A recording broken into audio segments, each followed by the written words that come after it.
So let us see the statement of the Newton's second law.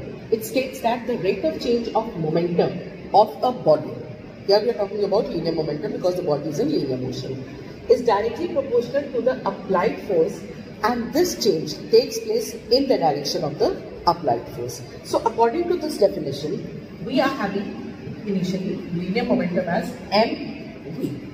Okay, so the rate of change of momentum is force is directly proportional to the change of rate of change of momentum, that is dp upon dt. This is showing you your change in the momentum with respect to time. Now dp upon dt can also be written as f is directly proportional to delta p or delta t. Delta means change in momentum and change in time. Right. So f can be written as k. We are taking k as the proportionality constant k. And what is p? Delta mv upon delta t. Now, for a moving body, when we have already chosen a body to move, in that case, the mass of that body will remain fixed. So when a body is moving, the mass does not change, but the velocity can keep on increasing, decreasing, or we can say that the velocity can change, but the mass will not change of the particular body. So hence, what we do is, we take it as F is equal to K, M हमने बाहर किया, delta V upon delta T. Now, delta V upon delta T is rate of change of velocity, and rate of change of velocity is known as your acceleration. Hence, if I write it here, I hope you can see it. Okay. So F is equal to K M A. From here, this definition, from here, this formula is made. K is equal to MP. Right. So if F is equal to 1 Newton, M is equal to 1 kg, and acceleration is 1 meter per second square, the value of K is 1, and we write it as F is equal to MA. Right. So in this case, when the mass and acceleration is unity, then the unit of force is known as the absolute unit.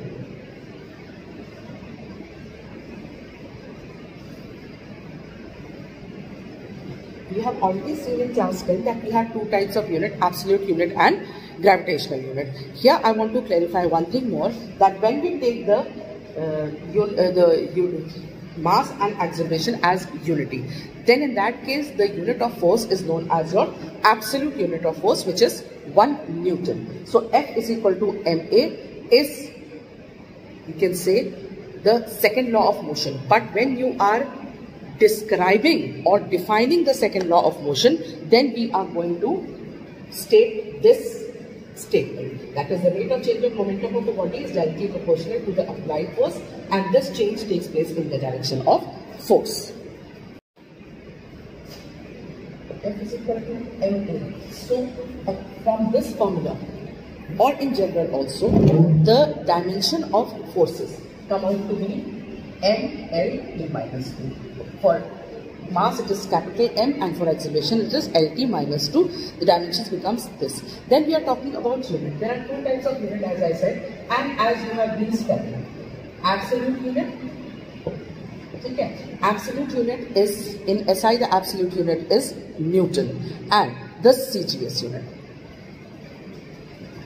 SI में आपका है Newton, CGS में is dyne. And you know the relationship between Newton and dyne. 1 Newton is equal to 10 to the power of 5 dyne. So these are the units of forces. And then the second is we are having is the gravitational unit.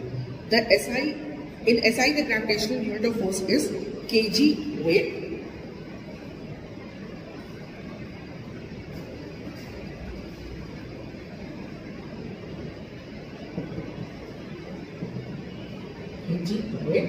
or you can also say kgf. Okay, kg weight or kgf in SI, and for CGS the same thing is your 1 gram force or 1 gram weight. SI में होते हैं and CGS में gram weight or gram force. Okay, and 1 kgf and 1 gram force. 1 kgf is equal to 9.8 newtons and 1 gram force is equal to 980 dynes. These are not new for you, but you should know the interchanging of the units, the relationship of the units, and definitely the units. The absolute unit, the gravitational unit, now you are coming up to a bigger level. So your standards also should be higher to express a thing and to be confident about the things that you know. What are gravitational unit, what are absolute unit, what are gravitational unit में SI में क्या है, CGS में क्या है, for absolute unit what is the SI unit and what is the CGS unit, what is the relationship between these things are expected from you, because we have been doing this since class, if I'm not wrong, 8th or 9th. Okay, so now we expect you to be expert in this conversion of units. We are talking about the impulse. First, we are just seeing a small description or derivation or definition, we can say. That is impulse. It is a physical quantity which is used to get an idea about the change in the dynamical state of a body. What is dynamical state? Dynamical state is the position of any body at a particular instant when it is moving. At any instant, for kitna move karegi, what is the direction, what is the position of a body. This is the dynamical state, and to get an idea of the change in the dynamical position of a body is known as your impulse. It is denoted by capital G, given as F into delta T. Force applied into the change in time. Okay, now this J can be written as, J has to be capital, J can be written as force is mass into acceleration into delta T. Okay, acceleration is delta V upon delta T. Finally, what we have is M. Delta T gets cancelled out and we are left with MV. Our book is not shining fine. So J can also be said as MV or delta P. That is, the impulse can be defined as the change in the momentum of a body. From this formula we can see this. Right.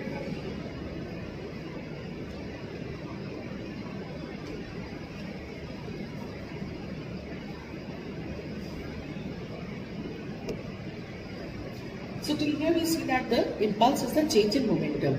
Finally, we also see that J initially we took as F into delta T. So F into delta T is equal to the change in momentum. So what we see is from these two equations that impulse is the measure of degree to which an external force produces a change in the momentum.